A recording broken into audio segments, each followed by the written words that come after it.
flies directly into Flagstaff. I have to go to Phoenix. Chris gets a nice big rental car. I get the two-person hybrid. One question to remember to ask these guys is why in the world decide to test out here? I guess the good news is I'll be ready for my EVA on the moon. I'm isolated enough, that's for sure.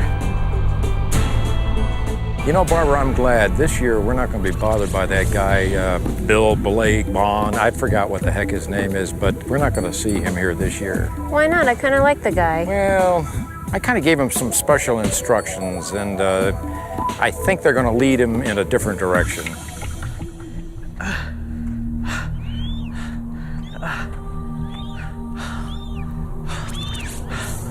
Hi, I'm covering the NASA testing for the Small Pressurized Rover in the wilderness of Arizona. I got special instructions from Joe Kosmo not to go near Nokohost, Arizona. I think I've avoided that, but I jackknifed my hybrid and I'm running out of supplies, but hopefully I'll be able to report real soon. You're watching NASA Edge, an inside and outside look at all things NASA. Don't go near Nokohost. This is the coolest thing I've ever been on. For the first time since I've been at NASA, we have got a very clear vision and focus and path forward. And you know, we've got technical challenges, but that's when we're at our best. What made you come up with this idea of a small pressurized rover? Yeah, the thing that drove it was as I was the lead from the astronaut office on the exploration EVA suit. Right. And having done a bunch of EVAs from the shuttle and the station, one of the things that really seemed out of place was all the overhead it took to get in the suits. Knowing what we had to do on the moon, I wanted to come up with a system that would really cut that overhead down.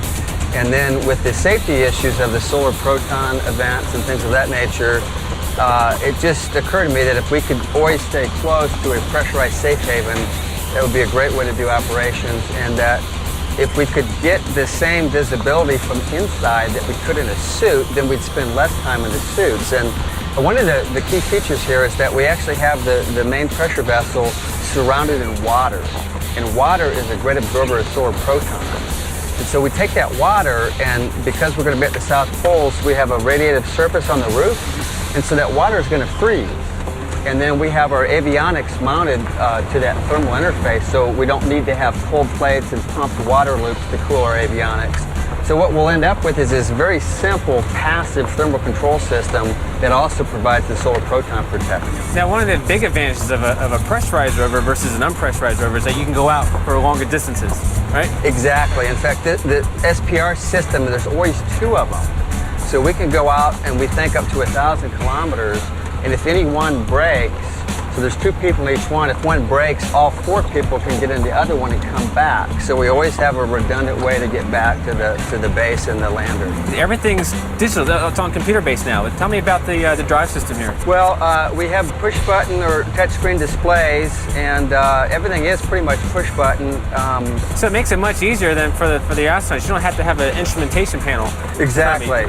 And so we get rid of a lot of the switches and go to the software controls. I guess there's no need for windshield wipers on the Well, SPR. And that's a great question. And the lunar dust? It turns out that the dust on the moon is charred, and so we think there's a way to run conducting fibers through the windows and then electrostatically repel the dust. I see a vehicle of some kind in the distance. If I play this right, I might be able to flag them down and actually get some assistance. Maybe they know something about why I can't go to Nokohost or where the NASA training actually is. Now, I noticed earlier that you had somebody here in the viewing window. So you have this viewing window, so when you come up to a geological piece of rock and you want to look at it closely, you can actually get into that. Exactly. So we take one of the cushions from the back, lay it on the floor, and then the geologist puts his head right in the dome.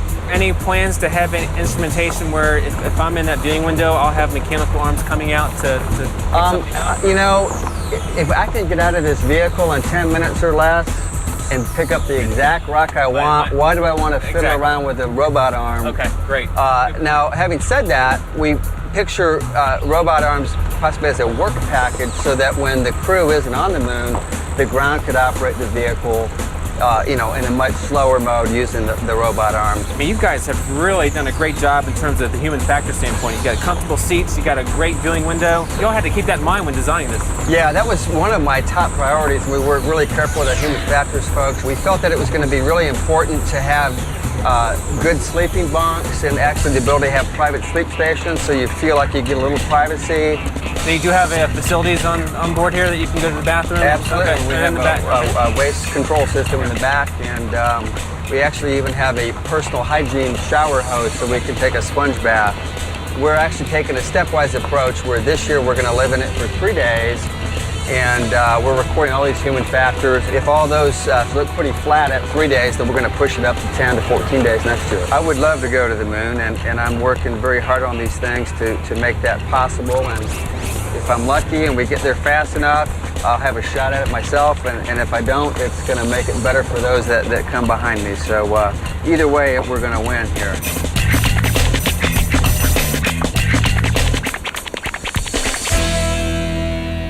I don't know, they don't exactly look like they care one way or the other. Hey, we're with Steve Cavanaugh from NASA Langley Research Center. And Steve, what was Langley's contribution to the SPR? Okay, Langley's contribution came in 3 areas, but it was mostly the structure, the exterior of the cab. Everything in white is skins that went over a frame that was made by JSC. So that was one thing. We made composite skins out of fiberglass and carbon. The other thing that we did was the plastic windows. They're made out of acrylic plastic. The third thing is we used aluminum honeycomb and we cut it and made it to fit for the floor panels, for the seats, and also for the aft bulkhead. This is one of the floor panels, and it's got a little quick disconnect on here. All the other ones are screwed down, but these flip up like this, and the reason for that is they have a bicycle in there for exercising, and this is where they store it down there, so they have to get access to it. It's really lightweight. I mean, this is unbelievably light. Yeah, the material, the weight was a big thing on this project, so we used aircraft grade aluminum honeycomb, which is more expensive but a lot lighter in weight, but just as strong. Just working on a few interview questions here for the NASA folks, if I get there. And if I don't, I saw some falcons or something flying over. Maybe one of them's trained. I used to have a trained falcon, Mordecai. Maybe one of these falcons could pick up my questions and take them to Chris at the testing site in the unfortunate event that I don't make it. Which reminds me, last will and testament, being of sound mind and thoroughly dehydrated body, I leave all my NASA tapes to the set therapist. So looking at the windows for this, is that bulletproof?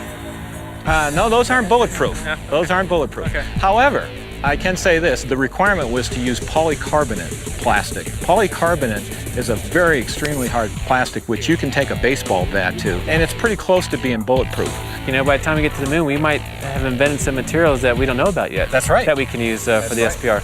Now, in the next iteration, I was talking to Mike earlier, he wants to have another hatch on the other side. Well, could you do me a favor? You know, when we get around to the next SPR and you make the second hatch, instead of putting the NASA meatball, think we could put an edge logo there? So we have the NASA meatball on one side, we can put the edge logo on the other side? Sure, why not?